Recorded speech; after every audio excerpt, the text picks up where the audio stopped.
السلام عليكم ورحمة الله وبركاته. halkani waa EBC News Now dawadayaal ku soo dhawaada barnaamijkeeni warka maanta waxaan ku faaqidi doonaa dawladda Soomaaliya ee markaasi waqtigeedii gabagaba u yahay madaxweyne Xasan Sheekhna ay kaga eg tahay 15 May 2026 haddaba ilaa imika maxaa qabsoomay doorasho ilaa hadda haabkeedii lama hayo wax heshiis lagu yahay oo markaasi ay ku heshiiyeen federaalka dawladaha federaalka Soomaaliya ay ku heshiiyeen ma jirto waxa ka maqan meesha dawladda maamul goboleedka Puntland sidoo kale waxa ka maqan maamul goboleedka Jubaland waxa kale iyagana barbar yaacaya mucaaradka markaasi iyagu la baxay madasha samad bixinta isla markaana ay ku midoobeen madasha mustaqbalka Soomaaliyeed labada maamul goboleed ee Puntland iyo Jubaland iyo mucaaradkaas samad bixinta haddaba dhamaantood waxa ay markaasi ka shaqeynayaan sidii ay madaxweyne Xasan Sheekh ugu qancin lahaayeen doorasho markaasi ay raali ka wada yihiin in la helo oo markaasi la qabto balse madaxweyne Xasan Sheekh arrimahaas oo dhan waa uu ka muuqurtay waxa uu la kulmay madaxweyne Axmed Madoobe isla markaasina uu ugu tagay magaalada Kismaayo waa is afgaran waayeen waa uu ka yimi madaxweyne Deni isagu iyo Xasan Sheekh isma arki karaan oo marnaba iskuma iman oo sidii ay u caloobeenba marnaba iskama soo ag wareegeen iskumana wanaagsana waa tahay arrimahaas oo dhan iyadoo ay jirto ayaa haddaba waxa soo kordhay maalmahan maadaama golaha shacabka baarlamaanka Soomaaliyeed xilligoodii uu gabagaba yahay kalfadhigoodii ugu dambeeyay ayaa waxa uu asteysan yahay maalinta berita ah oo bisha tahay 18 January 2026 haddii maanta kalfadhiga berito ay goluhu u codeeyaan in markaasi loo kordhiyo waqti si baarlamaanku u sii shaqeeyo oo hawshiisa u sii wato baarlamaanka waxa ka dhacay buuq iyo dagaal iyo sawaxan ilaa shalay ilaa maanta taasoo ku saleysan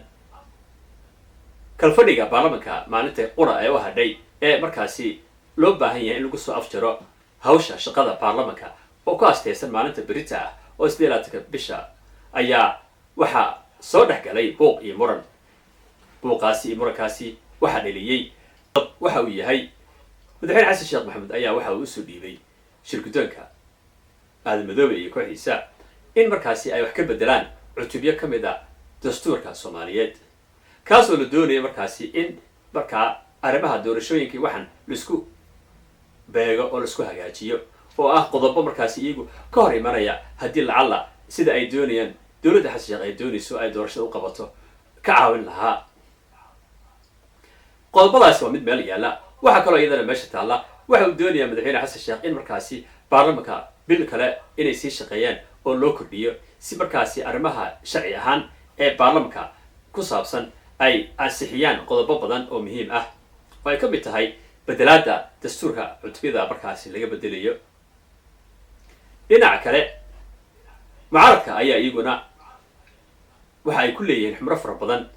golaha baarlamaanka isla markaana xubnahaasi ayaa kasoo horjeesta arrintaasi si markaasi aanay marnaba u dhicin in waqti loogu daro baarlamaanka waqtigiisu dhammaaday isla markaana maalintii ugu dambeysay ee gabagabada ee lasoo afjari lahaa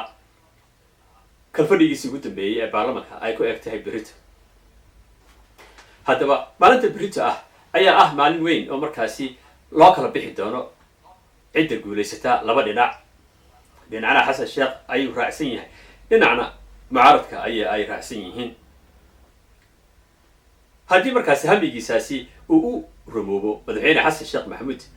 waxa uu markaasi u suurtageli doontaa in doorashadana uu si fudud uu ku habaysan doono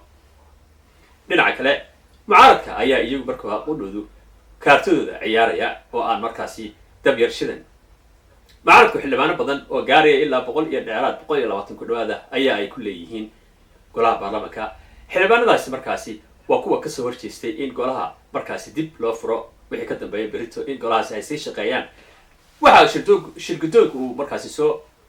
bandhigay in markaasi bil loogu daro oo uu sii shaqeeyo baarlamaanka si hawsha dhiban loo dhammaystiro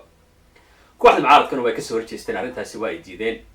berito waxaa loo qaadi doonaa in markaasi bil baarlamanku sii shaqeeyo oo waqtiga loogu daro iyo in kale.